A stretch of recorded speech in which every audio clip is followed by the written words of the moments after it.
Et bonjour et bienvenue sur Pragmat. Je suis Jonathan Saint-Louis, votre facilitateur et votre serviteur. Aujourd'hui, nous allons parler de la démarche de résolution de problèmes. Avant même de commencer, il est impératif de mentionner le nom de celui qui serait considéré comme étant le père de cette démarche. Il s'agit bien de Georges Pauliat, qui a vécu entre 1887 et 1985. En fait, c'est quoi la démarche? On définit la démarche de résolution de problèmes comme étant une approche méthodologique basée sur l'observation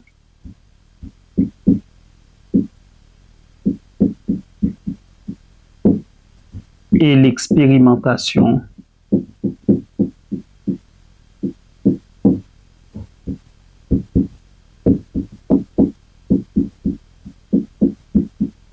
dans le but de résoudre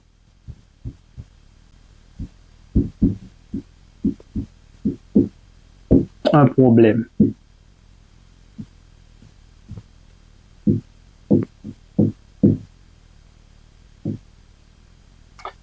Le mot problème est synonyme de objet d'étude,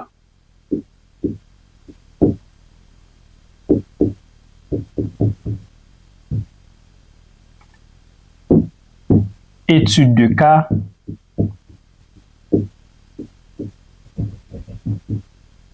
événement,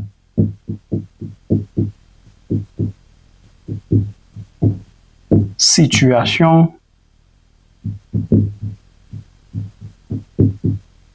phénomène,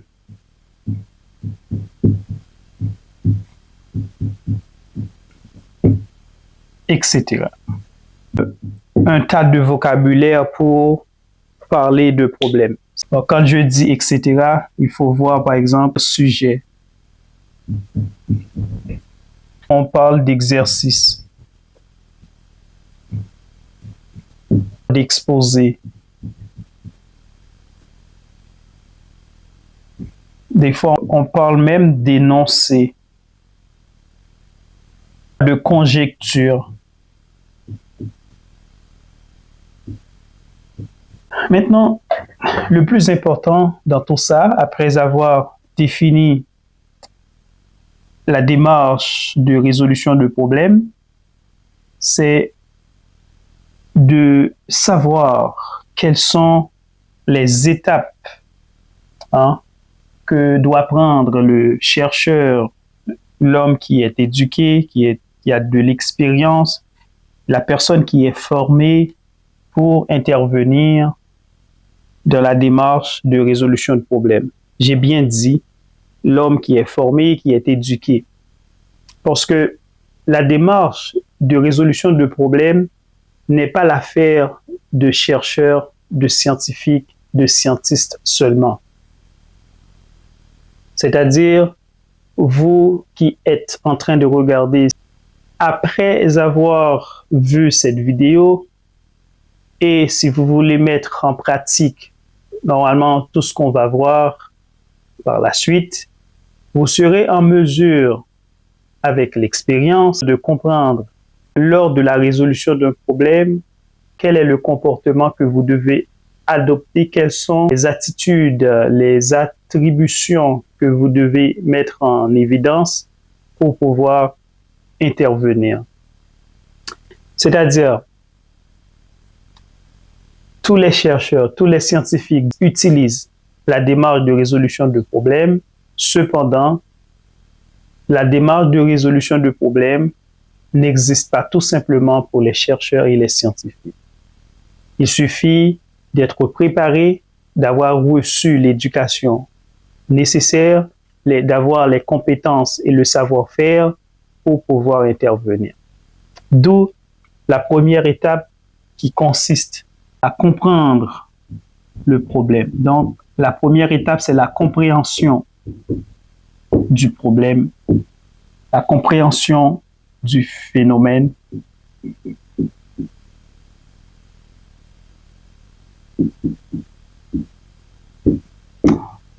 On va énumérer les 4 étapes.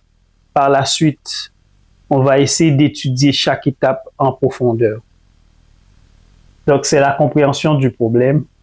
La deuxième étape, il faut faire une élaboration, il faut élaborer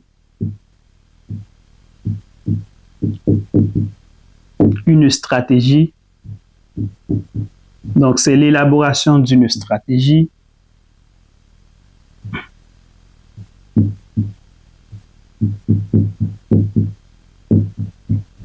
De résolution, bien sûr.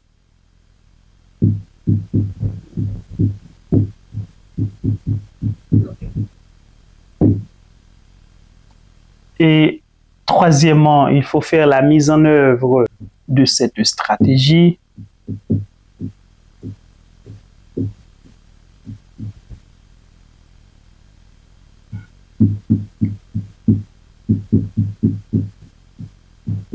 Pour enfin conclure avec le résultat ou la vérification de cette stratégie.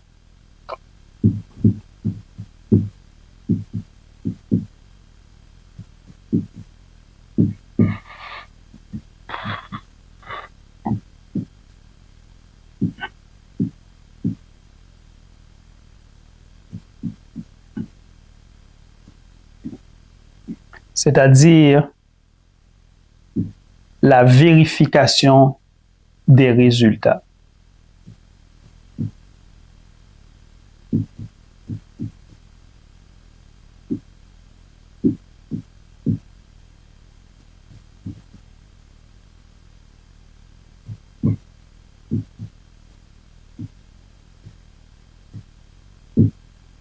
Très bien. Maintenant, on va essayer de développer chaque étape pour mieux comprendre c'est quoi la démarche. En effet, l'étape de compréhension du problème,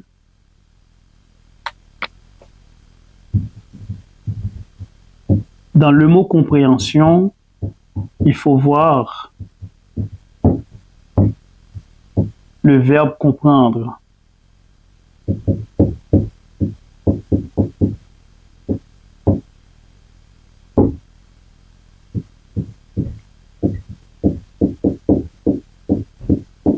Pour comprendre un problème, on a besoin d'être formé, on a besoin d'être éduqué.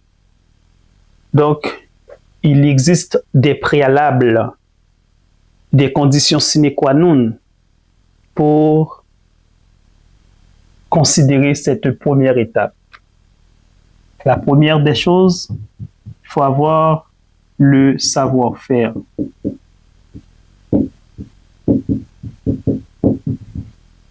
Le savoir-faire, c'est-à-dire il faut avoir les connaissances, l'expérience et les compétences nécessaires afin de pouvoir identifier le problème, de pouvoir le comprendre, de le disséquer, de poser de bons diagnostics. Donc, ça prend de l'expérience,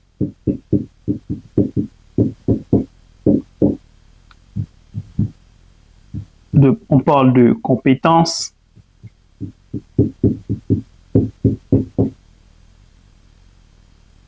lorsque ces 3 conditions se réunissent, lorsqu'on remplit ces 3 conditions, on peut vous considérer comme un expert. Parce que vous avez de l'expertise.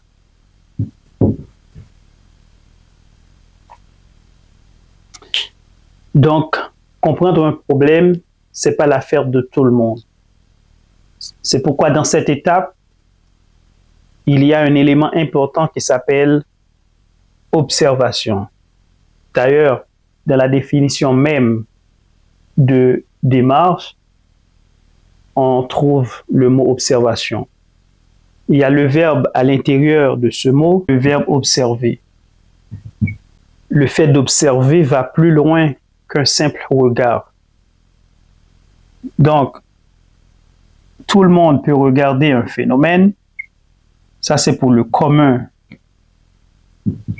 des mortels.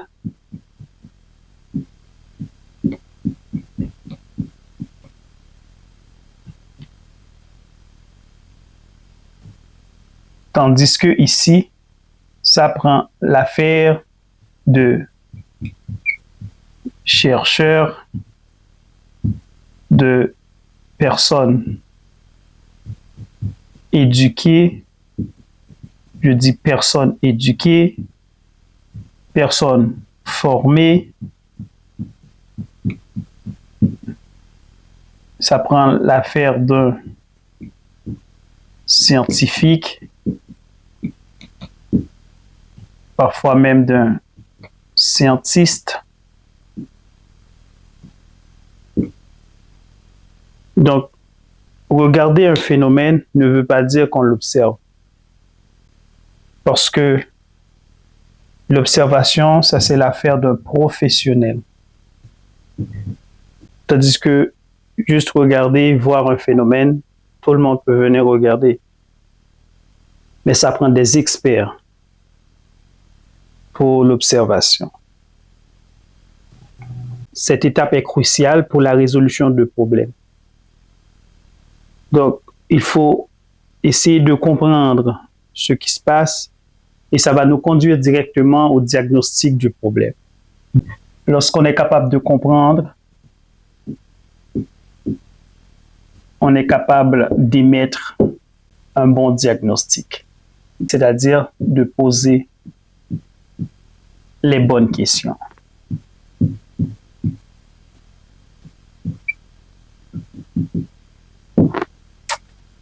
Pour poser des bonnes questions, il faut avoir le savoir-faire, de l'expérience, les compétences nécessaires, c'est-à-dire le domaine d'intervention doit être connu, doit être maîtrisé. Okay? C'est le travail d'un professionnel. Lorsqu'on émet un diagnostic, on essaie de chercher les causes qui ont occasionné le problème auquel on fait face. Donc, la raison d'être d'un diagnostic, la raison d'être de poser les bonnes questions, en plus de comprendre ce qui se passe, mais ça va nous permettre d'identifier les causes ayant occasionné le problème. Lorsqu'on est capable d'identifier les causes, on est capable d'agir de façon professionnelle avant même d'arriver aux analyses et synthèses, avant même de rentrer dans le laboratoire. On peut commencer à comprendre, à avoir des éléments de solution même. Ça dépend de la gravité du problème. C'est très bien. Parce qu'on est capable d'agir sur les causes, ça c'est très important pour la résolution de problèmes. On comprend le problème, on a les connaissances nécessaires, on peut émettre un bon diagnostic, on pose les bonnes questions, on a des grilles de référence, on utilise des tableaux, donc on peut passer à l'autre étape, élaboration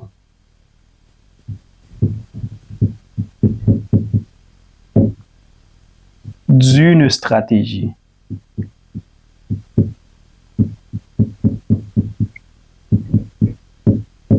C'est important d'établir une stratégie, c'est-à-dire un plan d'action.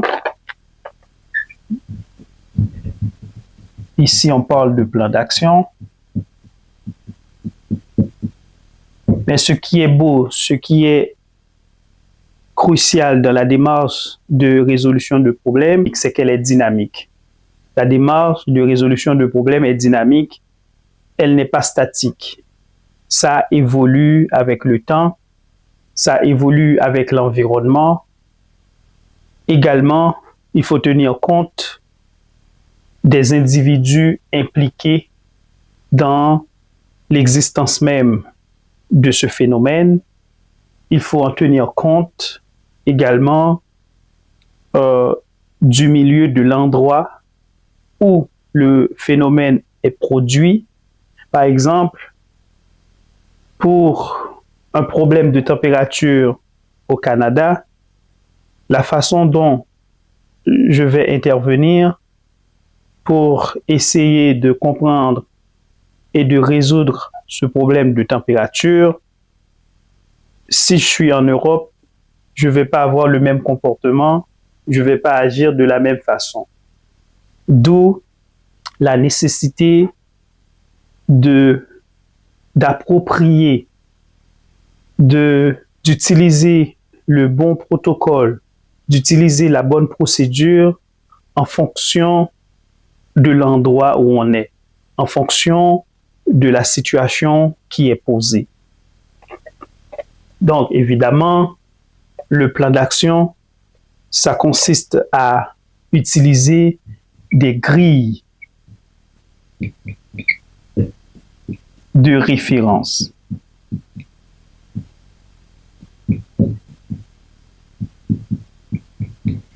Il faut venir avec ce qu'on appelle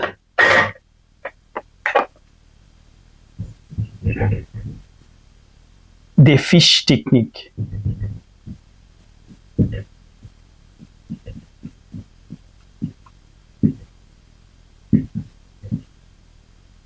On peut même considérer des procédures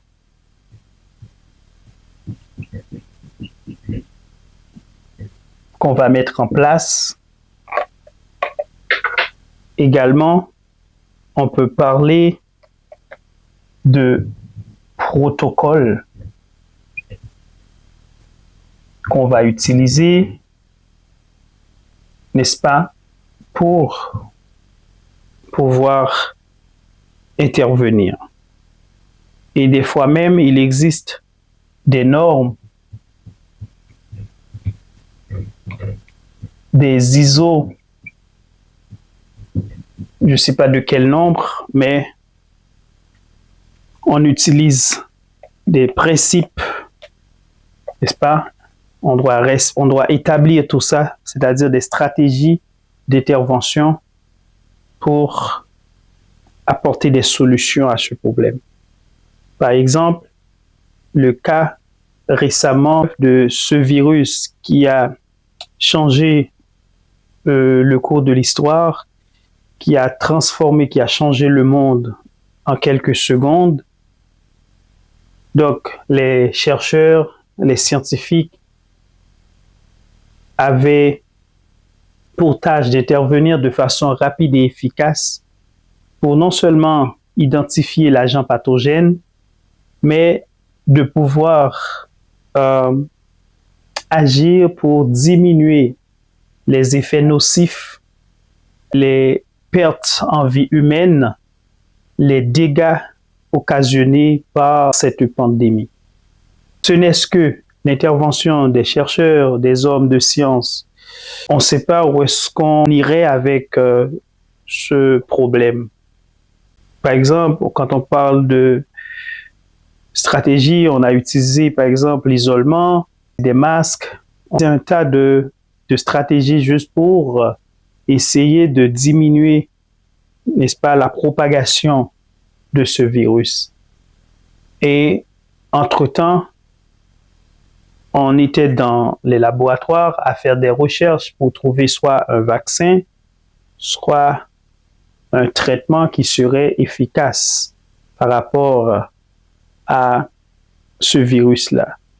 C'est-à-dire, il y a des décisions, il y a une prise de décision de façon préventive, dans le but d'atténuer, n'est-ce pas, l'émancipation ou la virulence de ce virus. C'est important de comprendre le problème, c'est important de faire un bon diagnostic, mais c'est aussi important d'établir un bon plan d'action afin d'intervenir face à la problématique posée. D'où la troisième étape, qui est l'étape de la mise en œuvre, qui est l'étape d'expérimentation, où on va rentrer dans les laboratoires, on va commencer à faire de la recherche, c'est-à-dire on commence à appliquer, à mettre en valeur les procédures qui ont été adoptées, le protocole qui a été signé. Donc, on commence à travailler. C'est ça la mise en œuvre d'une stratégie.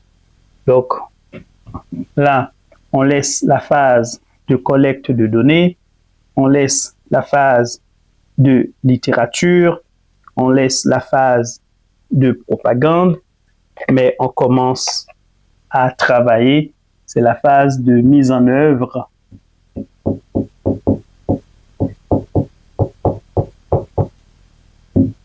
de cette stratégie, c'est-à-dire la phase de mise en œuvre du plan d'action, c'est-à-dire l'exécution du plan d'action.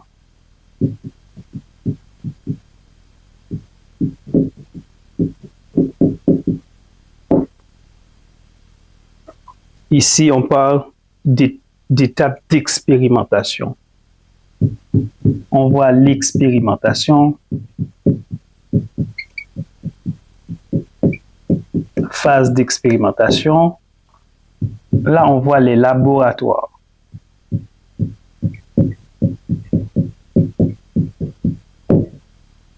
Très important. Donc, l'intervention maintenant, ça c'est la méthodologie. On commence à appliquer les méthodes ou la méthode qui a été adoptée ou qui ont été adoptées. C'est-à-dire, on commence à appliquer le protocole, à respecter à la lettre ce qui a été signé, ce qui a été accepté par tout le monde. C'est pourquoi la démarche de résolution de problèmes n'est pas une affaire personnelle, mais plutôt une affaire d'équipe. Donc, c'est un travail d'équipe. Okay? On ne peut pas travailler de façon isolée lorsqu'on est en présence d'un phénomène, surtout s'il s'agit d'un phénomène mondial, c'est-à-dire dans le cadre d'une pandémie, ou local, s'il s'agit d'une épidémie. Donc, on doit toujours travailler en équipe afin de donner satisfaction soit au client, soit, n'est-ce pas, à la problématique en question.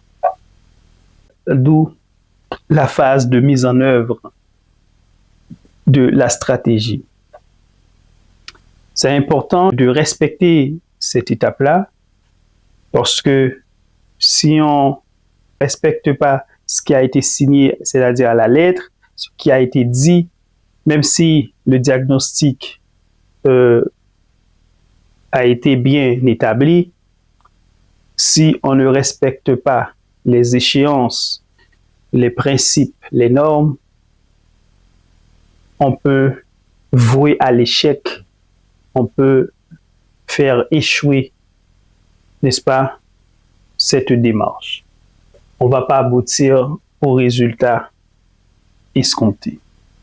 D'où la nécessité d'impliquer des gens éduqués, des gens formés, des gens responsables, des gens professionnels dans la démarche de résolution de problèmes.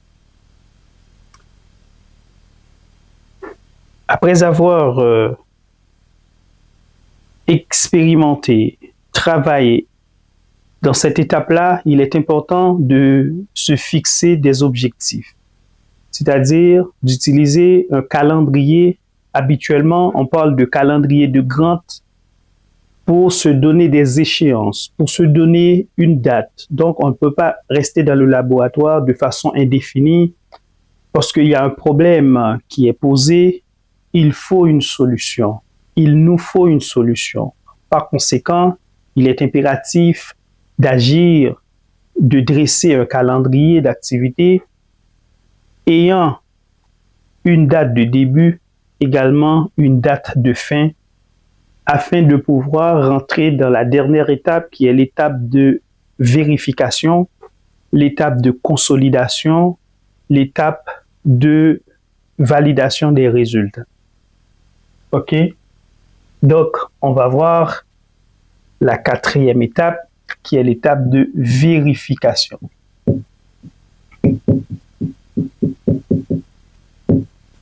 Vérification de quoi?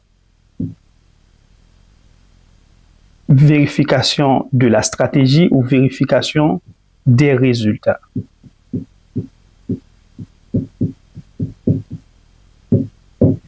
Il faut vérifier les résultats. Et à cette étape-là, souvent, qu'est-ce qui arrive? Lorsque tout est beau, on peut commencer à fêter, on peut commencer à parler d'innovation, de créativité, de résultats, mais cependant, si les procédures, le protocole ou les protocoles n'ont pas été respectés à la lettre, si le diagnostic était erroné, par conséquent, on va devoir retourner, revoir le problème. C'est là que c'est dur, ça fait dur, parce que on a dépensé le temps, il y a l'argent, il y a aussi le patient ou les patients qui souffrent, qui attendent après un traitement, ou le client qui a son jardin où il y a une baisse de rendement, il attend après nous en tant que professionnel pour intervenir et pourtant le diagnostic a été mal posé. On ne peut pas donner de solution, on ne peut pas apporter de solution, on ne peut pas offrir de la satisfaction à ce client-là. Et de là, on peut perdre son travail. Donc, il faut faire attention lorsqu'on émet un diagnostic. Il faut faire attention lorsque on est en train de travailler en équipe, que chacun respecte, n'est-ce pas, ce qui est établi. Il faut toujours garder en tête l'objectif qui a été adopté, d'où l'importance de la vérification. On parle de évaluation de la stratégie. Donc, on évalue cette stratégie. C'est là qu'on va dire, est-ce que le plan d'action qui a été adopté est correct ou doit-on revoir certains paramètres par rapport aux résultats qu'on est en train d'observer. D'où les 4 étapes de la démarche de résolution de problèmes. Je vais faire un résumé. Je vais dresser une pyramide à travers laquelle on va voir beaucoup plus exact, on va voir encore mieux, n'est-ce pas, les différentes étapes, les différents échelons qu'on doit respecter pour atteindre l'apogée. Donc, je vais effacer ici pour pouvoir faire le résumé de tout ce qu'on a vu à date.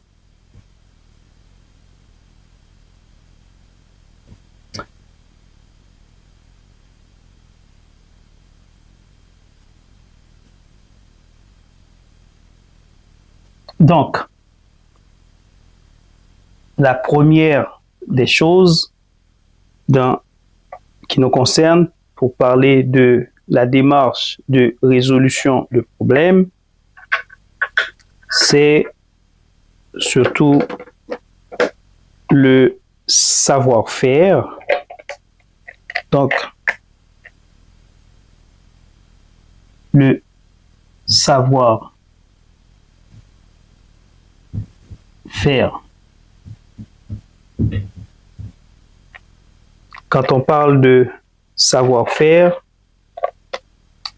on voit en fait, si vous voulez, les connaissances. On parle de connaissances, d'expérience, de compétences. Donc, ici, on voit connaissance du domaine.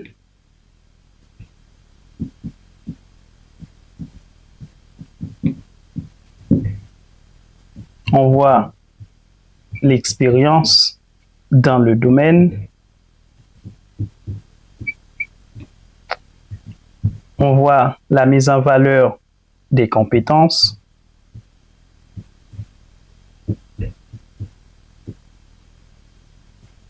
C'est-à-dire des gens qui sont formés. Donc, on peut parler en fait d'experts.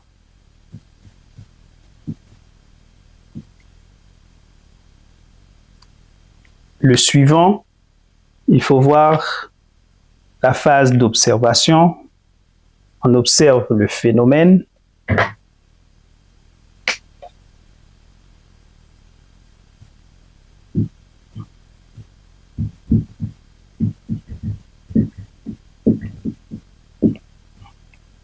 Cette observation doit être une observation objective.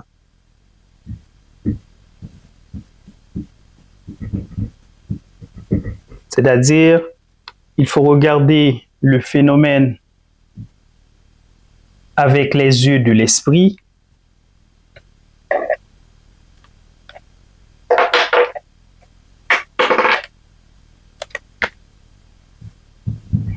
C'est-à-dire utiliser les yeux de l'esprit,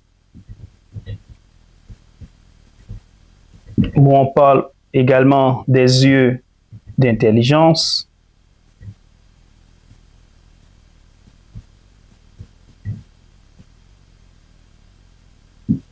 Pour se différencier du commun des mortels, pour ne pas dire de l'homme vulgaire.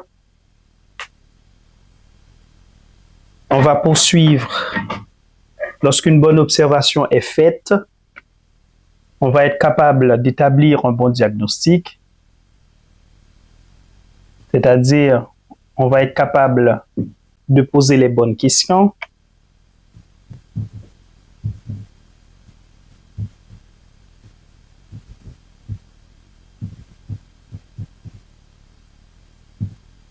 Afin de pouvoir agir sur les causes, bien sûr, de déterminer les causes, c'est sûr.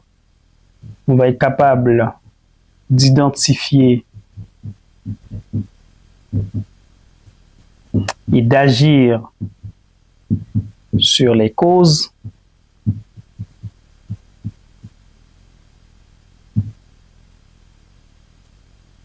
Donc, ça prend des grilles de référence.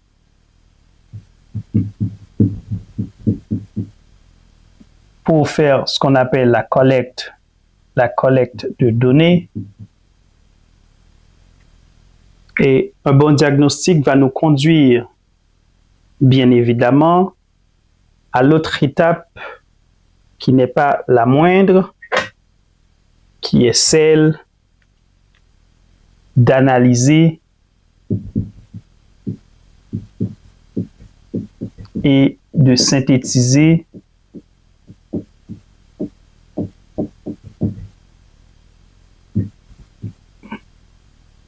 les données, les informations. Donc, ça prend une étape de processing, comme on dit en anglais. Ça, c'est l'étape de processing. Et à partir du diagnostic, de l'analyse, des synthèses, ah bien, on est capable de faire des expériences parle de phase d'expérimentation.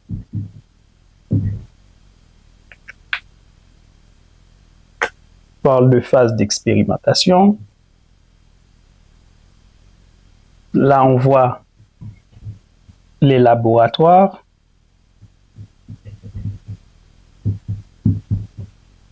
On voit le respect des procédures.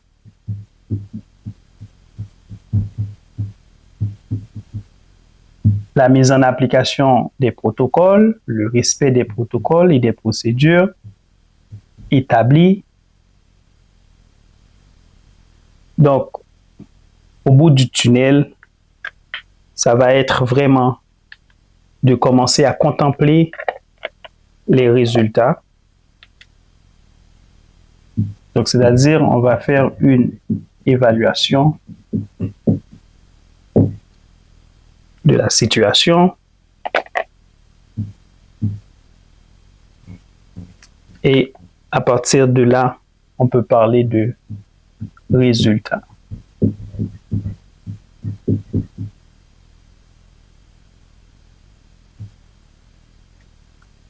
Comme Georges Polyab l'a si bien dit, la résolution de tout problème porte en soi un peu de découverte. Par conséquent, on parle ici de découverte.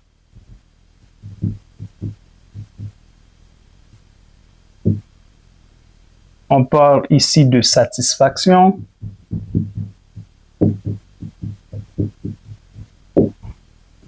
On parle ici d'innovation.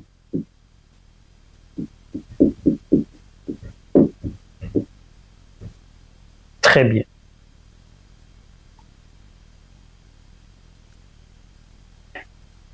Donc, j'espère que vous avez compris l'idée, vous avez compris la démarche de résolution de problèmes, qui est une démarche dynamique, basée sur l'observation, l'expérimentation et le savoir-faire. En résumé, on n'a pas besoin d'être scientifique, chercheur ou scientiste pour appliquer la démarche de résolution de problèmes. Il suffit de recevoir une éducation, il suffit d'être bien formé et d'être expérimenté dans son domaine pour pouvoir appliquer cette méthode ou encore cette approche. Cependant, tous les chercheurs, les scientifiques et les investigateurs adoptent cette démarche lorsqu'ils doivent intervenir, mais l'inverse est différent.